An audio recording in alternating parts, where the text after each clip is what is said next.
Hey paper crafters, have you always wondered what does paper embossing mean? Today I'm going to tell you in my short Crafty Questions video. So thanks for watching. I'm Joanne Rogers, a Stampin' Up! Demonstrator in Central Alberta, Canada, and I've been designing with you in mind since 1999.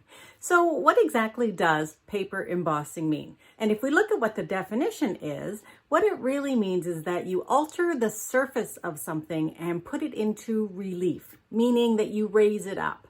So when we see anything that's embossed, generally it's going to be a little bit bumpy. And there's two types of embossing. And the first one is what we call dry embossing. And you take a folder like this and you turn it into a card. So what you do is you put your paper inside there, run it through your die cut machine, and you end up with something like this. Now it might be a little bit hard to see because this one is actually done on vellum. And you can really dry emboss on most things, including vellum, including foil. And then you also can have something on paper like this one here. So you can see the raised areas here on the purple, on the Highland Heather.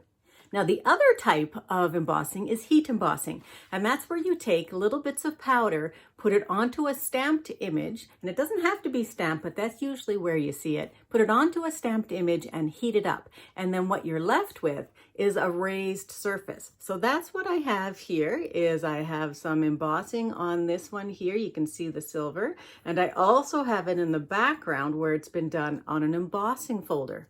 You can also dry emboss. I'm going back to dry embossing. You can dry emboss on foil as well. And this one here shows both ways. So I have dry embossing here on my Very Vanilla, and I have four kinds actually of heat embossing. I have clear right here, I have copper, I have silver, and I have gold. So there's all kinds of ways that you can emboss your paper, and that's exactly what paper embossing means.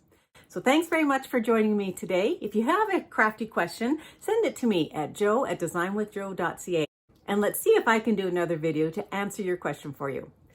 If you like this video, please hit the subscribe button right now, and also consider signing up for my email.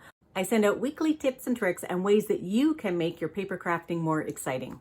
We'll talk to you later. Bye-bye.